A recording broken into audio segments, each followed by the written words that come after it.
Oh, this is rich. This is absolutely delicious. I need you to sit down for this one, because what I'm about to tell you is going to make you laugh and cry at the same time. You ready? 3 people made a pact against you. Yeah, 3 whole human beings sat down, probably in someone's living room, probably over coffee or something stronger, and decided that you needed to be destroyed. They looked at each other with those serious faces, nodded in agreement, and said, yes, this one needs to go down. This one is too much. This one needs to be stopped. And you want to know the funniest part? 2 of them already broke. Already. The pact isn't even cold yet, and it's already falling apart like wet paper. They couldn't even hold it together long enough to see it through. These are the masterminds that were supposed to end you. These are the strategic geniuses who thought they could outsmart your destiny.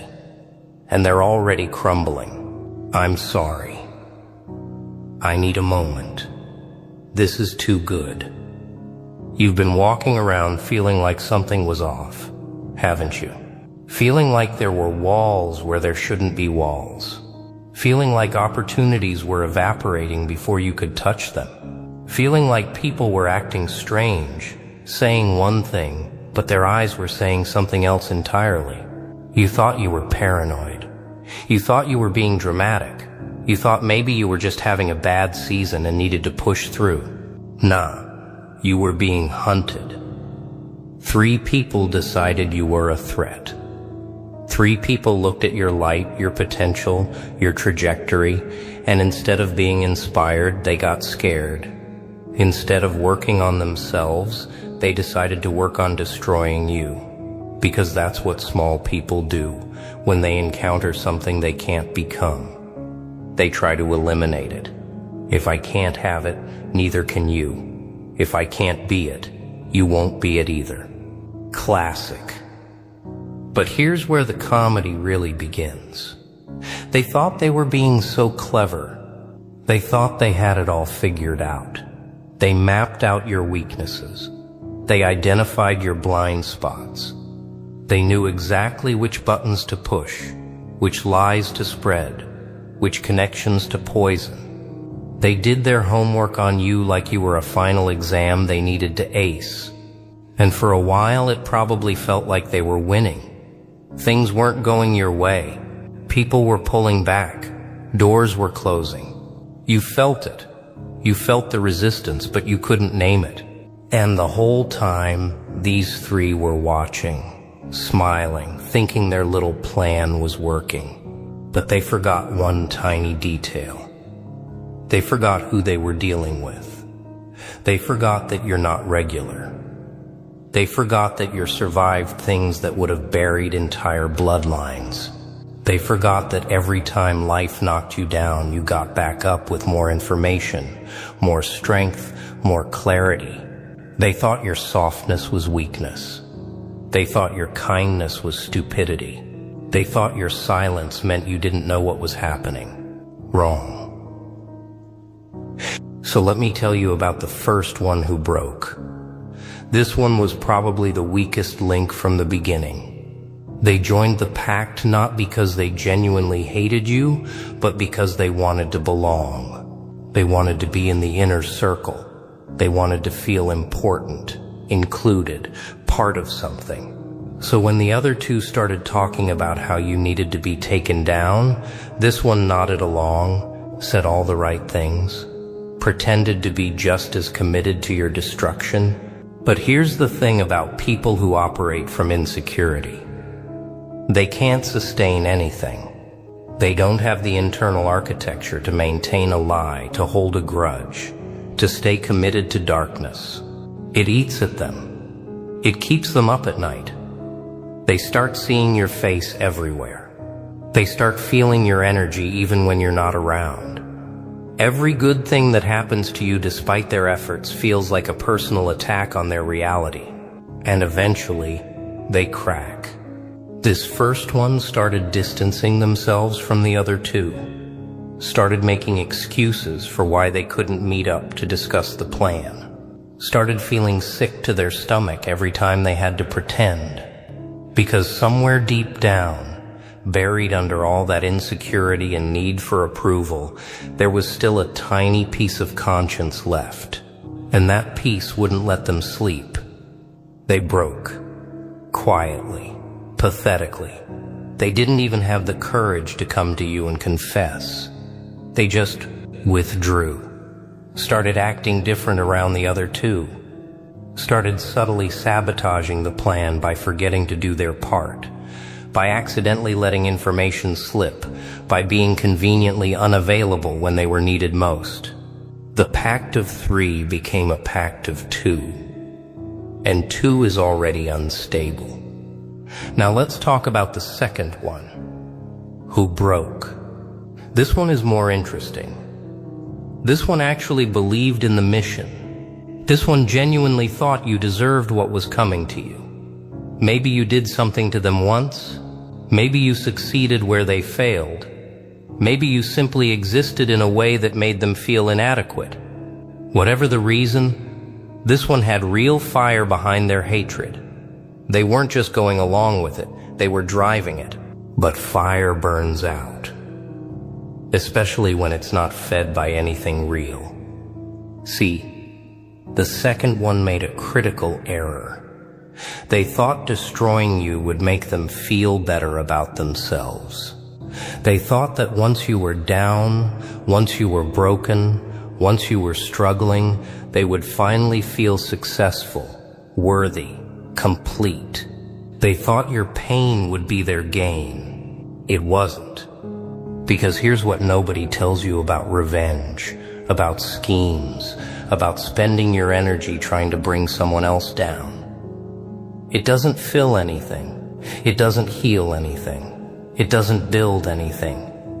You can successfully destroy someone and still feel empty the next morning. You can win every battle against your perceived enemy and still lose the war against yourself. The second one started realizing this. They were putting all this effort into your destruction, neglecting their own life, their own growth, their own opportunities, and you were still standing. Maybe a little shaken, maybe a little confused, but still standing, still breathing, still moving forward, still being you. And they started asking themselves the question that always breaks people like this. What's the point? What's the point of all this energy spent on someone who isn't thinking about me at all? What's the point of this obsession when I could be building something of my own? What's the point of this hatred when they don't even know I exist in this capacity? The second one broke differently than the first. The second one broke through exhaustion, through the slow, grinding realization that they were destroying themselves, trying to destroy you. That every scheme, every plot, every whispered lie was taking years off their own life, while you remained untouched by their efforts. They stopped. Not out of conscience, not out of guilt, but out of pure fatigue. They ran out of gas. They ran out of motivation. They ran out of the delusion that this was worth their time. And now there's one person left holding this sad little pact together. One person who started with 2 allies and now sits alone, wondering what happened. One person who has to face the reality that their great conspiracy has been reduced to a solo mission that nobody believes in anymore. This is the part where I should feel sorry for them, right? This is the part where compassion kicks in, and I say something about forgiveness and understanding and how hurt people. Nah, not today. Today we laugh. Today we recognize the cosmic comedy of people who thought they could stop what God started. Today we appreciate the absolute hilarity of 3 regular humans thinking they could outsmart divine protection. Today we enjoy the show, because what they didn't understand, what they couldn't possibly comprehend, is that you were never an easy target. You just looked like one. You seemed accessible. You seemed vulnerable. You seemed like someone who could be taken down with enough coordinated effort, but you're not regular. You never were. You're the type who gets stronger under pressure. You're the type who learns from every attack and adapts. You're the type who can take a hit and keep walking like nothing happened. You're the type who survives things that don't have survival rates. They saw what they wanted to see. They saw someone they could defeat. They didn't see the years of preparation, the invisible armor, the ancestral protection, the divine backing. They tried to fight someone who had already won. They just didn't know it yet. And now look at them. Too broken, scattered, probably pretending they were never part of it in the first place. Probably rehearsing their innocent faces for when the truth comes out. Probably distancing themselves from the third one, leaving them holding the bag, taking the fall for a plan they all created together.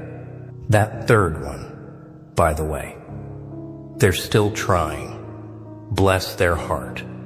They're still out there thinking they can salvage this. Still plotting, still scheming.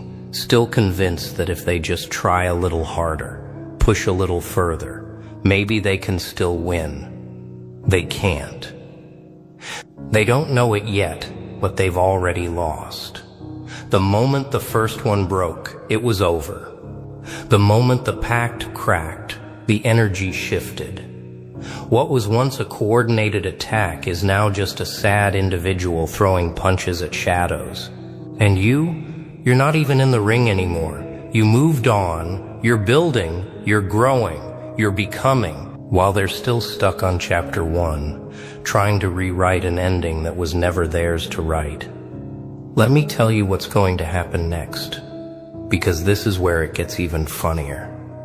That third one, the lone soldier still carrying this dead mission, they're going to have a moment, maybe late at night, maybe in the shower, maybe during a random Tuesday when everything suddenly gets too quiet. They're going to have a moment where they see themselves clearly.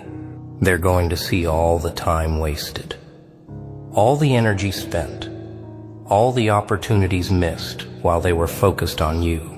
They're going to see the friends they lost, including the 2 who broke from the pact. They're going to see the life they could have been building instead of tearing yours down. They're going to feel the weight of all those choices, all those schemes, all those ugly intentions.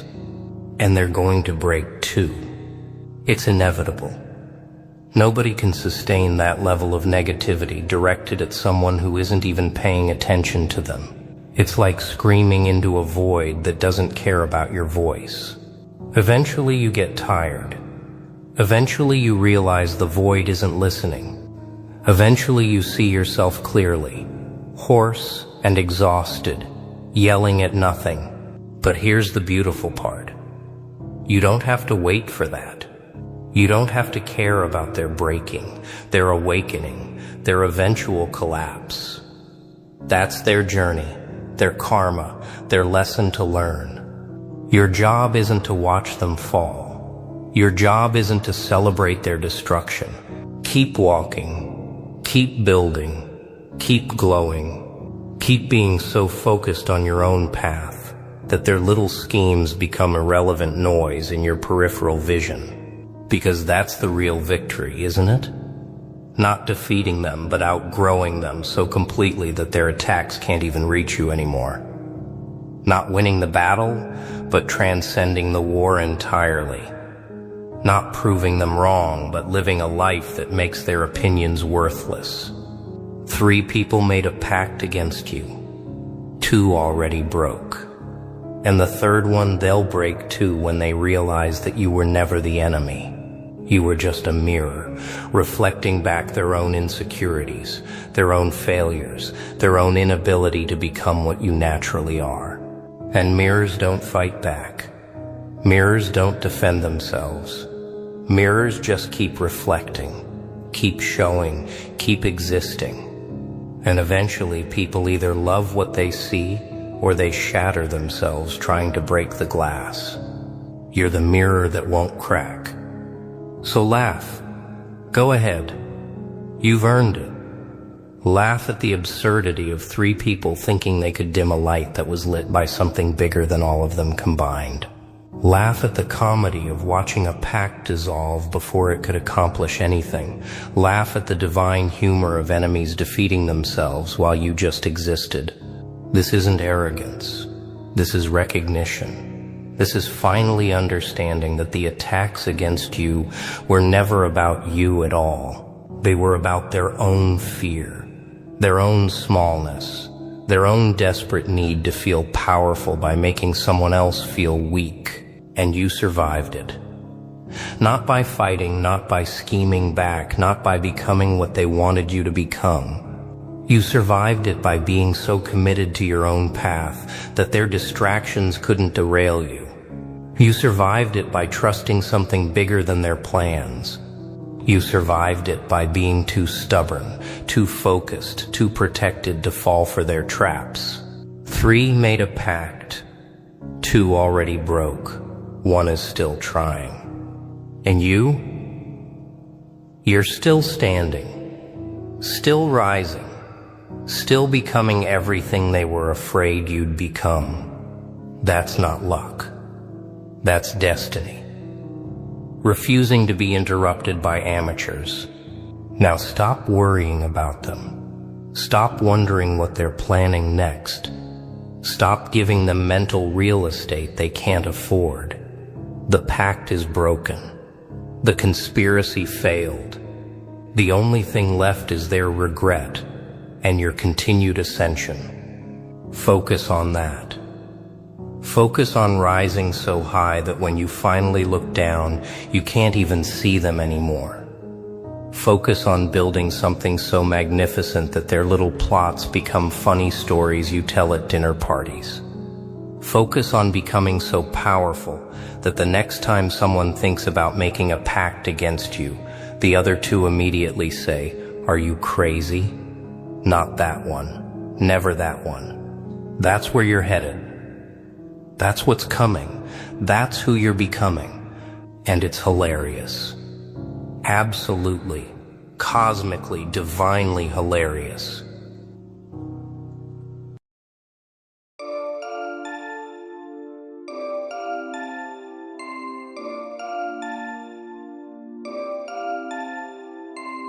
आँखों का काजल तेरा, होठों की लाली, हाथों में कंगन तेरे, कानों में है बाली। आँखों का काजल तेरा, होठों की है लाली, हाथों में कंगन तेरे, कानों में है बाली। एक नजर देखा हुआ तुझसे प्यार, सोया ना पूरी रात, चढ़ गया बुखार तुझको पटाने में, किया हद पार, तेरे चक्कर में खाया पापा से मार। लड़की तू बांग्लादेशी बम, मैं लड़का बंगाल का, किसी से कम दम है मेरा, बात तो सुन, देसी रम है गिलास तो ढूंढ। सुन सुन सुन सुन सुन सुन सुन सुन, लड़की तू ब्यूटीफुल कर गई चुल, देसी में लड़का दिखने में कूल, तेरे हॉटनेस ने मुझको जला के है रखा, मैंने पहले से फायर ब्रिगेड मंगवा के है रखा। धीरे धीरे मेरा वाइब आने लगा, प्रपोज किया सॉन्ग मेरा छाने लगा, सबके मुंह में मेरा गाना आने लगा, आने लगा, आने लगा। लड़का मैं बेंगल वाला, लड़की तो बांग्लादेशी, घूमेंगे कलकत्ता में जैसे हो पीला टैक्सी। लड़का मैं बेंगल वाला, लड़की तो बांग्लादेशी, घूमेंगे कलकत्ता में जैसे हो पीला टैक्सी। कलकत्ता का मिष्टी है, खाने में टेस्टी है, 2 जन का दोस्ती यहाँ पर टेस्टी है, आइसक्रीम नहीं जो पिघल जाएगा, शादी कर लिया अब किधर जाएगा, जिधर जाएगा उधर जाएगी, घूमने जाओगे पुचका खाएगी, तीखा पुचका मुझे तेरा टेस्टी लगे, तुझसे अच्छा मुझे तेरा बेस्टी लगे। हाय हाय हाय हाय नखरा कमाल, तेरा देसी है बवाल, मुझसे प्यार करती है मत कर सवाल, कातिल हसीना मैं पूरा कमीना, पीछा ना छोड़ो कर दो मुश्किल जीना, टीना मीना चंपा पारो दिल मेरा गया अयो मारे, अरे अरे अरे अरे छोड़ो मेरा कान मुझे दर्द कर रहा, शिमला के वादी में बर्फ पड़ रहा, बिना हेलमेट के आगे मामा डर रहा, जुर्माना भरा तुझसे प्यार करके, शादी किया तुझसे घर वालों से लड़के,